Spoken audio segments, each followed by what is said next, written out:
It's 8:30. Good morning. I'm Ian Crouch with Hunter News. Police have defended allowing a pursuit last night through several Newcastle suburbs to continue for close to an hour.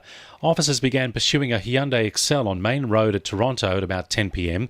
when the driver failed to stop for a random breath test. Road spikes were eventually deployed on Medowie Road at Medowie 49 minutes later, with the driver surrendering to police. The 29-year-old from Jesmond has been charged with failing to stop for an RBT, disqualified driving and drug driving. Police say the public was never in danger because pursuit speeds were not excessive and traffic was light. Port Stephens Council says a long diversion for residents along Cabbage Tree Road at Williamtown is the best alternative while an upgrade is carried out.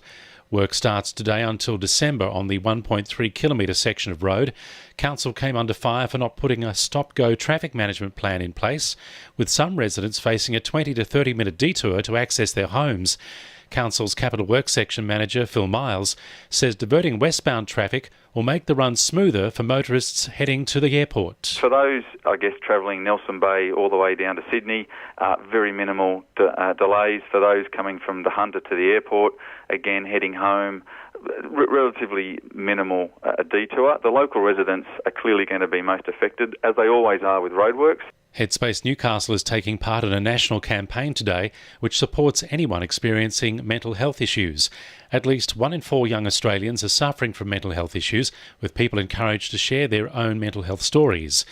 Community Development Officer for Headspace Newcastle, Byron Williams, says people should head to their website for more information. To encourage people to go to the Headspace Day website so they can get involved. The initiatives for Headspace Day this year is an online initiative encouraging all people, not just young people, to share what helps them when they're going through a tough time or when they aren't in a particularly good headspace.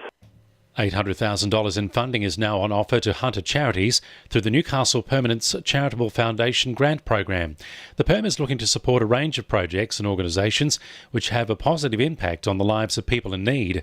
Executive Officer Graham Batten says all interested parties can apply for the grants online. Our application process is quite easy. It's online at our website at charitablefoundation.com.au, but if people need more information, they can check out our website or also contact us via Facebook by looking up Newcastle Permanent Charitable Foundation. Applications are open until October 16. And there wasn't a dry eye in the house when former Newcastle Knights player Alex McKinnon married his longtime girlfriend Tegan Power yesterday. The 25-year-old proposed shortly after suffering a horrific spinal injury, which abruptly ended his NRL career in 2014, promising to walk her down the aisle.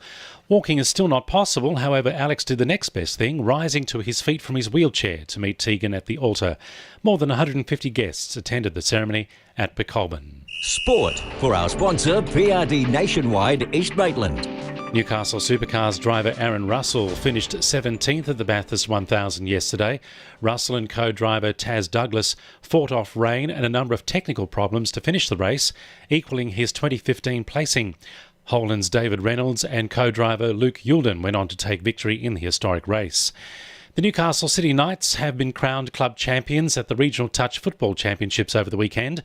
More than 60 teams competed in the event at Maitland Park, with Newcastle being crowned overall winners. Novocastrian Susie Batkovic has helped her side Townsville to win in the Women's National Basketball League on Saturday. The Fire beat the Melbourne Boomers 63-54 in their first match of the season. Meanwhile, Newcastle's Katie Ebzery helped her side, the Sydney Uni Flames, to its first win of the season, beating the Perth Lynx 93 points to 80 yesterday. And former Knights forward Adam Cuthbertson is celebrating his first premiership win, helping the Leeds Rhinos in the English Super League Grand Final on Saturday. The Rhinos beat minor premiers Castleford 24 points to 6, giving Leeds a record 8th Super League title. And the winning numbers in Weekend Lotto are 18, 34, 31, 7, 13 and 15, and the supplementaries are 27 and 17. 2NURFM News Time, 26 to 9.